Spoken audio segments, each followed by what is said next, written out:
Buenos días, bienvenidos a la comunidad contigo. Acompáñenme a orar para pedir la guía de nuestro Dios en el tiempo devocional que vamos a tener. Oremos. Dios Padre amado, muchas gracias te damos por hoy día, Señor, y gracias por este tiempo devocional. Te pedimos tu guía, Señor, te pedimos tu ayuda.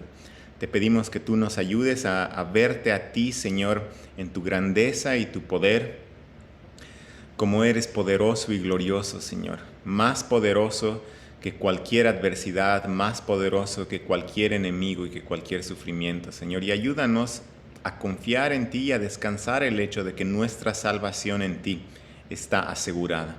Te pedimos esto en el nombre de tu Hijo Jesús. Amén. Ya estamos acercándonos al final del libro de Habacuc. Nos encontramos ya en el capítulo 3, donde Habacuc escribe un poema para ser acompañado por música. En el anterior devocional de la serie, el viernes pasado, vimos que este poema contiene una visión de Dios. Una visión que además está fuertemente conectada con los eventos de la salvación pasada en el Éxodo. Y es que, como hemos visto en el anterior devocional, Dios es el mismo ayer, hoy y siempre. Y así como Dios actuó en el pasado, en el Éxodo, redimiendo y rescatando a su pueblo, Él actuaría también en el futuro. Entonces, la visión continúa en los versículos que nos toca ver hoy día. Vamos a leer entonces Habacuc, capítulo 3, y acompáñenme a leer los versos del 8 al 15. La palabra de Dios dice así: ¿Te indignaste, Señor, contra los ríos?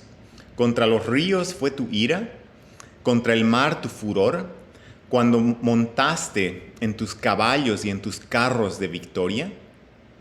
Tu arco fue desnudado por completo, las varas de castigo fueron juradas.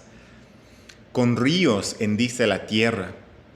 Te vieron los montes y temblaron, el diluvio de aguas pasó, dio el abismo su voz, levantó en alto sus manos. El sol y la luna se detuvieron en su sitio, a la luz de tus flechas se fueron. Al resplandor de tu lanza fulgurante, con indignación marchaste por la tierra, con ira pisoteaste las naciones. Saliste para salvar a tu pueblo, para salvar a tu ungido. Destrozaste la cabeza de la casa del impío, descubriéndolo de arriba abajo. Traspasaste con sus propios dardos la cabeza de sus guerreros que irrumpieron para dispersarnos. Su regocijo fue como los que devoran en secreto a los oprimidos. Marchaste por el mar con tus caballos en el oleaje de las inmensas aguas. En esta visión vemos a Dios que está entrando como un rey conquistador y está marchando con su ejército para derrotar a sus enemigos. Y no es la primera vez en el libro de Habacuc que encontramos la descripción de un ejército. De hecho, en el primer capítulo del libro de Habacuc, en los versos del 6 al 11, vimos la descripción del ejército de los caldeos. De los caldeos, nación a la cual el Señor estaba levantando para castigar a su pueblo.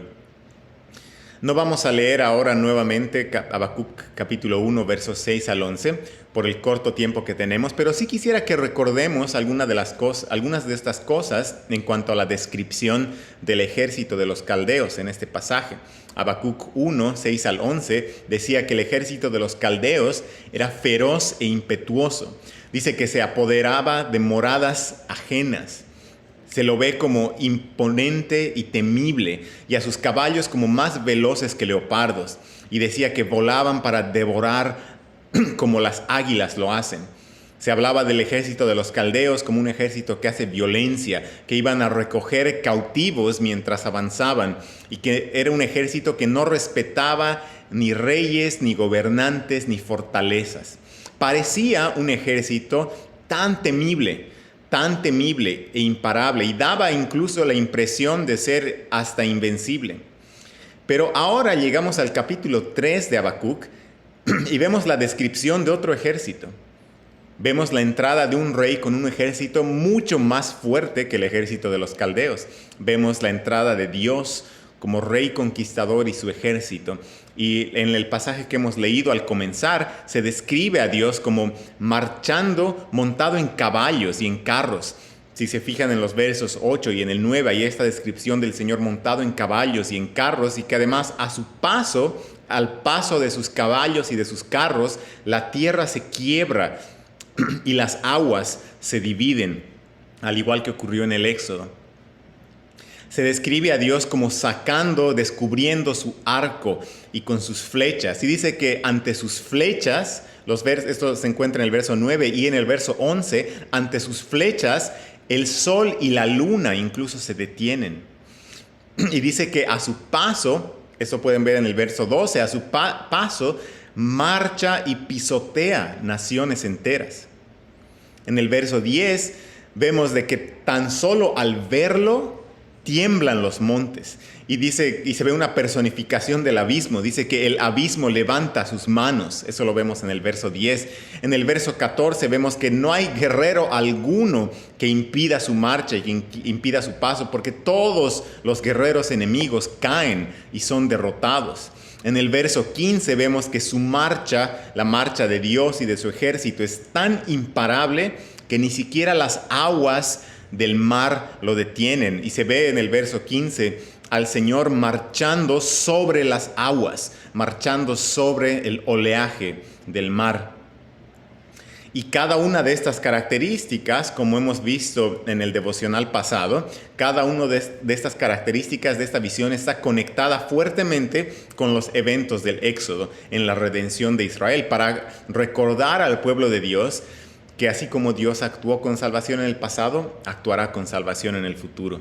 Entonces, al comparar estas dos descripciones de Habacuc capítulo 1, versos 6 al 11, con Habacuc capítulo 3, versos 8 al 15, comparar el ejército de los caldeos con el ejército del Señor, ¿cuál es el ejército que es más poderoso? Desde lejos y con una amplia diferencia, Dios es más poderoso y su ejército 1000 veces más temible que el ejército de los caldeos. Al enfrentarse estos dos ejércitos, ¿quién ganaría? Obviamente, Dios saldrá siempre victorioso.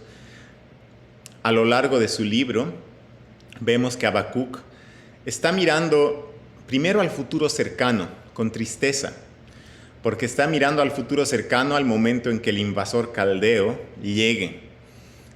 Pero en esta visión de un futuro más lejano, cobra ánimo. Y nos invita a nosotros también a cobrar ánimo, porque Habacuc es capaz en esta visión de ver más allá de las situaciones adversas de su presente y es capaz de ver más allá de las situaciones adversas de su futuro inmediato. Y nos invita a nosotros también a ser capaces de ver en esta visión más allá de nuestras situaciones presentes y más allá incluso de nuestro futuro inmediato. Y nos está invitando a ver al futuro y a ver en este futuro la seguridad de que Dios es más poderoso que el ejército de los caldeos. Dios es más poderoso que cualquier adversidad y que cualquier sufrimiento. Y Habacuc nos invita a ver que el Señor viene al rescate de su pueblo. La primera parte del verso 13 de Habacuc capítulo 3 dice: saliste para salvar a tu pueblo, para salvar a tu ungido. La razón de todo este despliegue de gloria, de poder y de fuerza que hemos visto en toda esta visión de Habacuc capítulo 3 es que el Señor está saliendo para salvar. El Señor está saliendo para salvar a su pueblo. Dice a su pueblo y a su ungido. Ungido es el Mesías.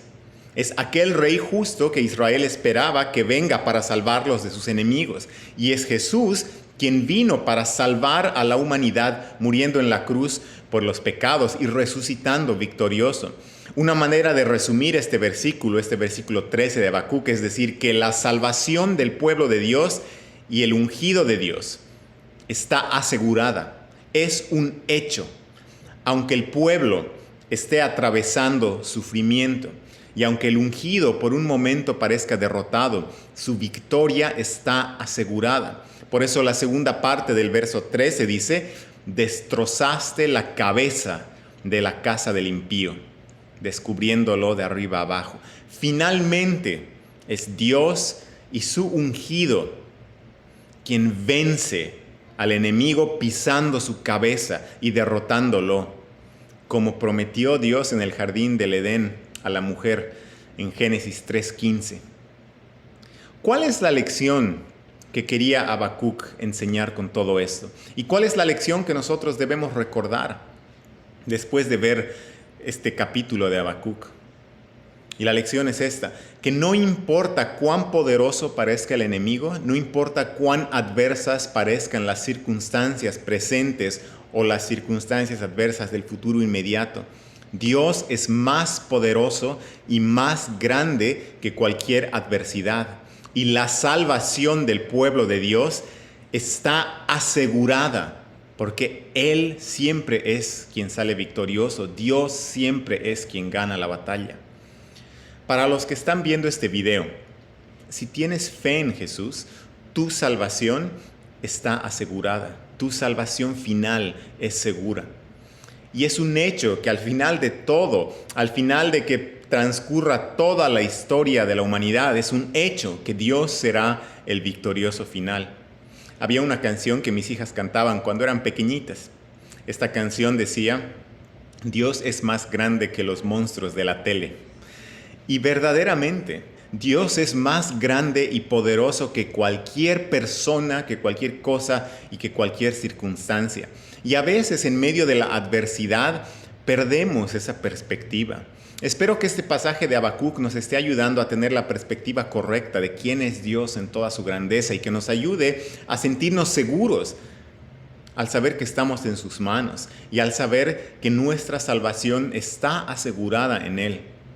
En el último devocional de Habacuc que nos toca un devocional más en este libro. En ese último devocional vamos a ver un poco más acerca de esta seguridad en la vida del creyente. Pero por ahora vamos a terminar aquí orando. Oremos. Dios, Papá amado, te damos gracias y te adoramos, Señor, porque nuestra salvación está asegurada en ti. Tú eres vencedor y tú eres más grande y más poderoso que cualquier adversidad o sufrimiento en el presente o incluso en nuestro futuro inmediato, Señor, porque sabemos que en el futuro, al final de todo, Señor, tú eres el victorioso, eterno, Señor. Y te damos gracias porque tú sales a salvar a tu pueblo y tú mandaste a Jesús para morir por nuestros pecados y salvarnos. Ayúdanos a descansar en esa seguridad que tenemos en Él. Te pedimos esto en el nombre de tu Hijo Jesús. Amén. Hermanos y hermanas, que tengan un muy buen día, que el Señor los bendiga.